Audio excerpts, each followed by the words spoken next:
यहाँ चेंगशी के पास लेटर आया होता है जिसमें लिखा होता है कि मैजेस्टी का ऑर्डर बदल नहीं सकता है, प्लीज कम एंड डिस्कस। चेंगशी कहता है बात करने के लिए बचा क्या है, वो क्लियरली रिश्ता तोड़ने की कोशिश कर रहे हैं। मैजेस्टी की तरफ से अभी भी कोई डिक्री आई नहीं है। यहाँ लू फैमिली ने तो लेटर भी भेज दिया। शाओशेंग कहती है ये ग्रैंड ट्यूटर लू का आइडिया नहीं है, ये फर्स्ट मैडम का आइडिया है।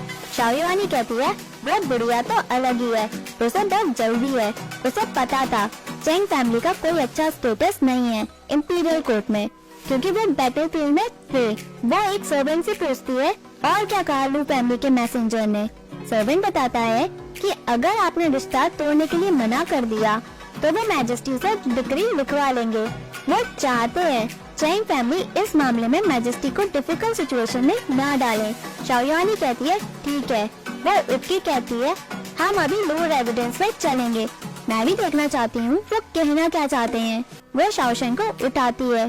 चेंगशी कहता है मैं भी तुम्हारे साथ चलता हूँ। शाओयुआनी कहती है ये औरतों के बीच की बात है, आपको आने की कोई भी जरूरत नहीं है, आप घर में ही रहें। अगर हम वहाँ लड़ गए तो आपके पास टाइम होगा पूरी सिचुएशन को संभालने का। चलो शाओशेंग। शाओशेंग उसके साथ चली जाती है। चेंगशी कहता है वो तो लड़ने गई है, ये तो बात पक्की है। यहाँ शाओशेंग और शाओयुआनी न्यू रेजिडेंस में पहुँचते हैं। शाओयुआनी गुस्से में होती है और अंदर आती है। बॉस मैडम कहती हैं आप यहाँ क्यों आई हैं? मैडम चेंग आपको ये रिश्ता तोड़ना पड़ेगा, भले ही आपको कितना भी बुरा लगे। शाओयुआनी कहती है किसने कहा हम रिश्ता तोड़ना नहीं चाहते हैं, हम मैजेस्टी के डिसीजन का वेट कर रहे थे। बॉस मैडम कहती है हम इस मामले में कुछ भी नहीं कर सकते हैं, इसलिए याओ और शाओशेंग का मिलना अब ठीक नहीं है। शाओशेंग कहती है आप ये कहना चाहते हैं कि जनरल ली की एक ट्रेजिक हीरो थे, याओ जुन अब अकेली और हेल्पलेस है, इसलिए मैं अपना रिश्ता तोड़ दूं। शाओयुआनी शाओशेंग को रोकती है और कहती है अगर तुम सब कुछ कह दोगी तो फर्स्ट मैडम क्या कहेंगे? फर्स्ट मैडम कहती है चेंग फैमिली मिलिट्री फैमिली भी है, आपको समझना चाहिए कि ये फैमिली बैटल में अब नहीं रही, इसलिए ये फैमिली अब ऑनरेबल रेपुटेशन में आती है। मुझे लगता है याओ की शादी जाओजुन से होनी चाहिए। शाओयुआनी कहती है अगर इतनी अच्छी बात है तो सेकंड फैमिली इस रिश्ते के लिए आगे क्यों नहीं आई अब तक? शाओशेंग कहती है ग्रैंड ट्यूटर लोग फर्स्ट फैमिली के बड़े बेटे हैं, जब उन्हें अपना डिसीजन बताना है वो बोल रहे हैं कि वो घर के बड़े हैं। लाओ ली गुस्से में कहती है तुम्हारी हिम्मत कैसे हुई मेरी मदर से इस तरीके से बात करने की, मैं तुम्हें छोड़ूंगी नहीं। फर्स्ट मैडम उसको रोकती है। शाओयुआनी गुस्से में होती है। लाओ ली शांत हो जाती है। शाओयुआनी कहती है मैडम आप सारे मैटर फेयरली सॉल्व करते हैं, पर तुम एक बात में बिल्कुल सही हो, चेंग फैमिली मिलिट्री फैमिली से है, मैंने अपने हस्बैंड के साथ कई लड़ाई लड़ी है, इसलिए मैं बातें ज्यादा नहीं करती, मैं अपनी कोई भी प्रॉब्लम तलवार से सॉल्व करती हूँ। फर्स्ट मैडम क्या आप मेरे साथ लड़ना चाहेंगी?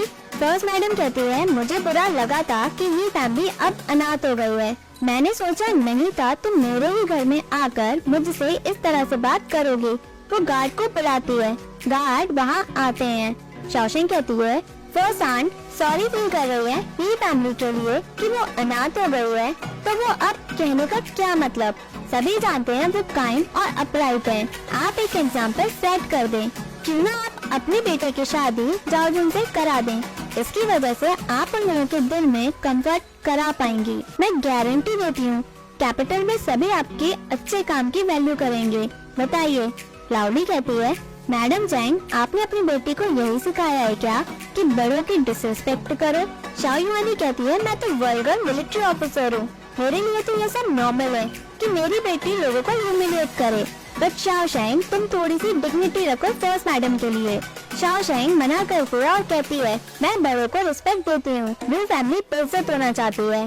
फर्स्ट मैडम गुस्से में आकर कहती है मेरे हस्बैंड क्राउन प्रिंस के ट्यूटर है, तुम माँ बेटी की हिम्मत कैसे हुई मेरे ही घर में आकर मेरी बेइज्जती करो? शाओयुआनी कहती है मैजेस्टी ने मेरे हस्बैंड को मार्केस चीलिंग का ऑनर दिया है, भले ही चैंग फैमिली ने ज्यादा अकम्प्लिश नहीं किया, लेकिन बैटलफील्ड में बहुत कुछ अकम्प्लिश किया है। भले ही चैंग फैमिली नोबल फैमिली जैसी ना हो, बट हम टॉलरेट नहीं करेंगे कि कोई भी हमें गलत ट्रीट करे। तुमने भी शादी का प्रपोजल दिया था, हमें पसंद नहीं था, फिर भी हमने उसे एक्सेप्ट किया। अगर अब तुम्हें ये रिश्ता तोड़ना है तो ग्रैंड ट्यूटर लूक खुद हमसे माफी मांगे। तुम इस मैटर में बात करने लायक हो ही नहीं। तुम्ही ने कहा था मेरा बिहेवियर बहुत गलत है, बट अब मुझे लगता है तुम मुझसे ज्यादा बेकार हो। लाओली सर्वेंट से कहती है इन्हें धक्के मार के घर के बाहर निकालो। वो फैमिली चेंग फैमिली को घर में कभी भी घुसने नहीं देगी। फर्स्ट मैडम चिल्लाती है और चीखती है इन्हें धक्के मार के घर से बाहर निकालो। तभी सेकंड फैमिली आती है। तभी शाओयुआनी फर्स्ट मैडम को कर्रा चाटा मारती है। फर्स्ट मैडम गिर जाती है। बाहर से सब लोग देखकर हैरान हो जाते हैं। शाओयुआनी कहती है पहले मैं तुम्हें रिस्पेक्ट देती थी शादी की वजह से, जब शादी ही टूट गई तो ये चाटा दोनों फैमिली के बीच का रिलेशन एंड करता है। आज के बाद चेंग फैमिली यहाँ कदम भी नहीं रखेगी। लाओली कहती है तुम्हारी हिम्मत कैसे हुई मेरी मदर को मारने की, मैं तुम्हें छोड़ूंगी नहीं। तभी शाओशेंग लाओली को कर्रा चाटा मारती है। लाओली भी नीचे गिरती है। माँ बेटी दोनों रोते हैं। शाओशेंग कहती है तुम मेरी माँ से इस तरह से बात नहीं कर सकती, इसलिए मैं तुम्हें हैंडल करती हूँ। दोनों वहाँ खड़ी होती है एटीट्यूड में। फर्स्ट मैडम कहती है ये दोनों तो पागल हो गई हैं। इन दोनों की हिम्मत कैसे हुई हमें मारने की, वो भी हमारे ही घर में। मैं इनकी कंप्लेंट करूंगी। फिर देखती हूँ कि मैजिस्ट्री तुम्हें कैसे पनिश करेंगे। शाओयुआनी और शाओशेंग एटीट्यूड में खड़ी होती हैं। शाओयुआनी कहती है मुझे फर्क नहीं पड़ता, तुम मेरी कहीं भी कंप्लेंट करो। ये कहकर वो दोनों जाती हैं। सेकंड मैडम उन्हें रोकती हैं और कहती है आप शांत हो जाएं। शाओशेंग याओ से उसके पैर के बारे में पूछती है क्यों इन दोनों ने कहीं तुम्हें मारा तो नहीं है। सेकंड मैडम मना करती है और कहती है कुछ दिन पहले जाओ तुमसे मिलने के लिए दीवार पे चढ़कर भाग रहा था, वो केयरफुल नहीं था इसलिए वो गिर गया। शाओशेंग युआनशेन को देखती है और पूछती है तुम यहाँ क्या कर रहे हो। युआनशेन कहता है मैं यहाँ अपने दोस्त से मिलने आया हूँ। जब मैंने सुना लू याओ की चोट लगी है तो मैं उससे मिलने आ गया। शाओशेंग कहती है जहाँ भी प्रॉब्लम होती है तुम वहाँ हमेशा अवेलेबल होते हो। युआनशेन कहता है तुम इतना हार्शली से बात मत करो, मुझे पता है तुम बहुत अपसेट हो। सेकंड मैडम शाओशेंग को सॉरी बोलती है और कहती है मैंने बहुत सोचा हम मैजेस्टी की बातों को नेग्लेक्ट नहीं कर सकते, क्यों ना तुम और जाओजुन दोनों ही याओ से शादी कर लो, इस तरीके से तुम दोनों को इक्वल स्टेटस मिलेगा। वो याओ से पूछती है इसके बारे में तुम्हें इस बारे में क्या लगता है, नहीं तो तुम्हारे अंकल हमें छोड़ेंगे नहीं। ऐसी सिचुएशन में अब हम क्या करें, तुम्हें शाओशेंग से शादी करनी है, कोई बात नहीं, तुम जाओजुन को रिस्पेक्ट दे देना।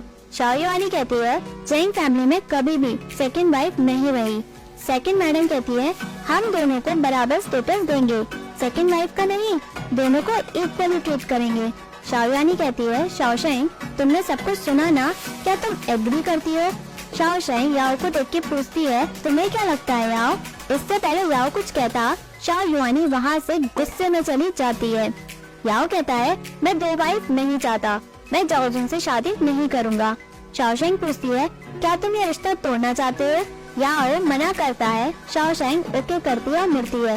वो फर्स्ट मैडम और लाओली को देखती है।